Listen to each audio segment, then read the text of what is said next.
ইয়াত উপস্থিত হৈ মই নিজে গৌৰৱ অনুভৱ কৰিছোঁ, কাৰণ যি ছাত্ৰ সন্থা আজি ৭৬ বছৰ অতিক্ৰম কৰিছে আৰু নিশ্চয় সেই পূজনীয় ব্যক্তি দুগৰাকীক নিশ্চয় সকলোৱে স্মৰণ কৰিব লাগিব, চাইমন সিংহৰ আৰু সন্তোষ কুমাৰ তপ্ন, কাৰণ তেওঁলোকৰ উদ্যোগত প্ৰথম ছাত্ৰ সন্থা জন্ম হৈছিল। অৱশ্যে তেতিয়া নাগপুৰী ছাত্ৰ সন্থা বুলি নাম আছিল, পিছত মানে মহোদয় অসম চাহ জনজাতি ছাত্ৰ সন্থা নামাকৰণ কৰা হ'লেও তেওঁলোকে আৰম্ভণি কৰিছে আৰু তেওঁলোকে ভৱিষ্যত এই জনগোষ্ঠীৰ কেনেকৈ আৰ্থ সামাজিক কেনেকৈ উন্নয়ন হ'ব পাৰে, তেওঁলোকে এই কেনেকৈ আগবাঢ়ি যাব পাৰে, তেওঁলোকে বঞ্চনা প্ৰবঞ্চনা এইবিলাকৰ পৰা কেনেকৈ হাত সাৰিব পাৰে, সেইবিলাকৰ কথা তেওঁলোকে চিন্তা কৰি এই ছাত্ৰ সন্থাটো জন্ম দিছিল।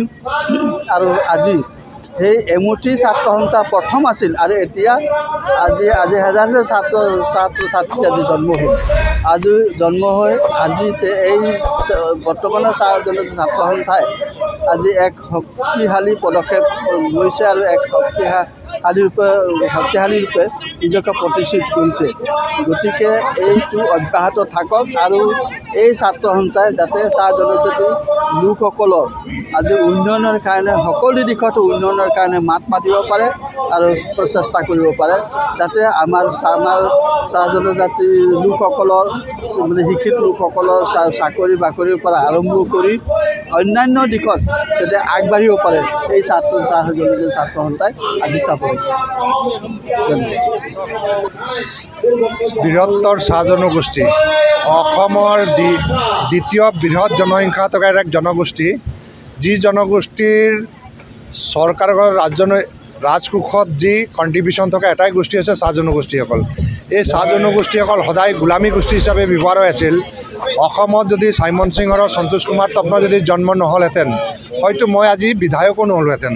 আৰু সেইকাৰণে চাইমন সিং আৰু সন্তোষ কুমাৰ নেতৃত্বত যিসকল মহান ব্যক্তিয়ে সেই পীড়িত সমাজৰ কথা চিন্তা কৰি চুতৰ নাগপুৰী ছাত্ৰ সন্মিলন জন্ম দিলে, সেইসকল মহান নেতাৰ প্ৰচেষ্টাত পৰৱৰ্তী সময়ত ছাত্ৰ সন্থা পূৰ্ণাংগ ৰূপ লৈ সমগ্ৰ চাহ জনগোষ্ঠীৰ সৰ্বাংগীন বিকাশৰ আৰু জাতীয় অস্তিত্বৰ কাৰণে যি কাম কৰিছে সদায় আমি স্বীকাৰ কৰোঁ। আৰু এই চাহ জনজাতি ছাত্ৰ সন্থাৰ য'তেই কাৰ্যসূচী থাকে সকলো কাম বাদ দি খন্তেকৰ কাৰণে দেখা দিয়াৰ এটা ইচ্ছা থাকে।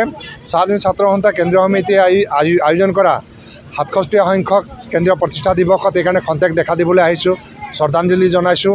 মই ভাবোঁ মই বহুত সৌভাগ্যৱান যে এই সুযোগটো মই পাইছোঁ, সেইকাৰণে আজি ইয়াতে ভাল লাগিছে।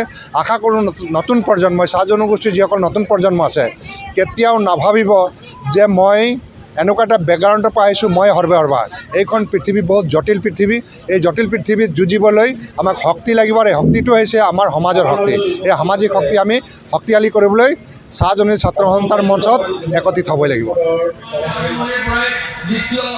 বৃহৎ জনগোষ্ঠী এই চাহ জনগোষ্ঠী আমি যেতিয়া ছাত্ৰ সন্থাত আছিলোঁ তেতিয়া আমি এটা দাবী উত্থাপন কৰিছিলোঁ যে অসমৰ মন্ত্ৰীসভাত চাহ জনগোষ্ঠীৰ এজন মানুহ ল'ব লাগে।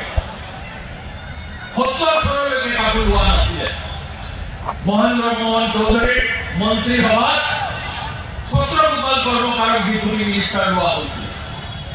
তাৰপিছত শৰৎ সিঙৰ মন্ত্ৰীসভাত গজেট জাতি প্ৰথম কেবিনেট মিনিষ্টাৰ হৈছিলে। এতিয়াতো পৰম্পৰা হৈ গ'ল। আমি তেতিয়া দেৱকান্ত বৰুৱা আছিলে, আমি এই চাহ জনগোষ্ঠী ছাত্ৰ সন্থাই দাবী কৰিছিলোঁ যে আমাৰ এজন প্ৰতিনিধি লোকসভাত হ'ব লাগে।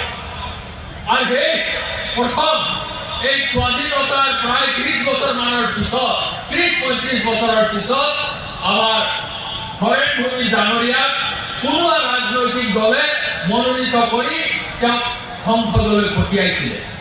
কাৰণ মই এই কথাবোৰ এইকাৰণেই কৈছোঁ যে অসমৰ যিমান ৰাজনৈতিক দল আছে তেওঁলোকে যি ধৰণে এই মানুহখিনিক প্ৰতিনিধিত্ব দিয়াৰ কাৰণে যি ব্যৱস্থা কৰিব লাগে সেই কথাবোৰ হয়তো তেওঁলোকে বুজি উঠা নাই, বুজি পৰা নাই। এই আপোনালোকৰ মনত আছে আজিৰ পৰা ৫-৬ বছৰ আগত আমি এটা ডাঙৰ সমাৱেশ কৰিছিলোঁ।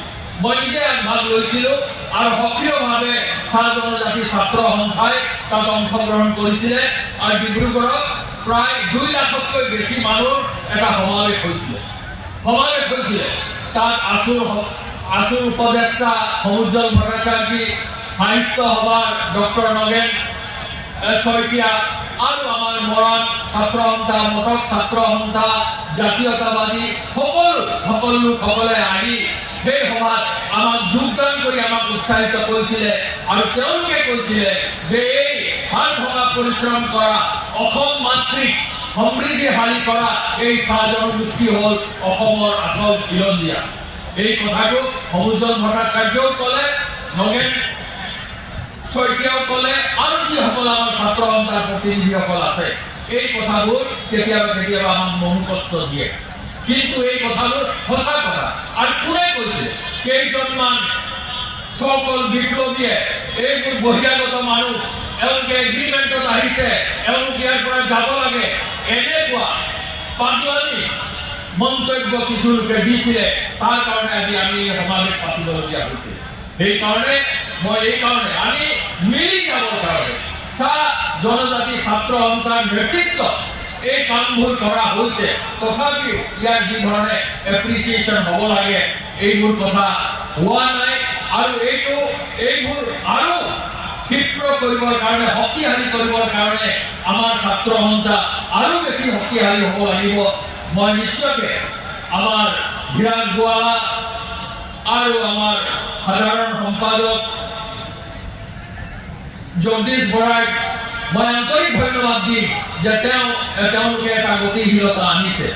আমাৰ প্ৰেজেন্স ইমান থাকিও যে আমাৰ প্ৰেজেন্সটো অনুভৱ কৰাব লাগিব। আমি একো বেছি বিচৰা নাই। আমাৰ যিটো ন্যায্য প্ৰাপ্য, সেই ন্যায্য প্ৰাপ্যখিনি লৈ আমাৰ এই বৃহৎ অসমীয়া জাতি গঠনৰ যি প্ৰক্ৰিয়া, এই প্ৰক্ৰিয়াত আগবাঢ়ি যাবৰ কাৰণে আৰু শৈক্ষিকভাৱে আমাৰ সমাজটোক আগবঢ়াই লৈ যাবৰ কাৰণে কামবোৰ কৰিব লাগিব।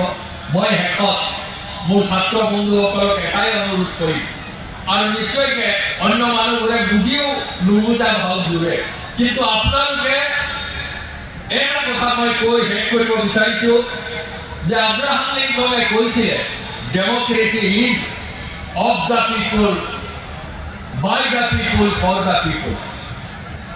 গণতন্ত্ৰ হৈছে মানুহৰ দ্বাৰা মানুহৰ বাবে। সেই গণতন্ত্ৰ এজন দিয়াৰ সংখ্যাৰ এটা গণতন্ত্ৰৰ এটা মূল্য আছে। সেই প্ৰাপ্য আমি সেই প্ৰাপ্য যিটো আমাৰ সাংবিধানিক অধিকাৰ, সেই প্ৰাপ্য আমি পাব লাগিব। আৰু আমি এই গণতান্ত্ৰিক প্ৰক্ৰিয়াত যাতে সক্ৰিয়ভাৱে আমি অংশগ্ৰহণ কৰি অসমৰ সকলো ক্ষেত্ৰত আজি মই বহি থাকোঁতে মই আমাৰ বিৰাজক কৈছোঁ যে তুমি জনমভূমিৰ লগত কথা পাতিবা, সপ্তাহত নহ'লেও 15 দিনত যাতে এটা পেজ আমাৰ চাহ জনগোষ্ঠীৰ লিখক লিখিকাৰ কাৰণে দিয়ে। প্ৰয়াত হোমেন বৰগোহাঁই ডাঙৰীয়াই নীলাচলত থাকোঁতে তেখেতে প্ৰথম আৰম্ভ কৰিছিলে।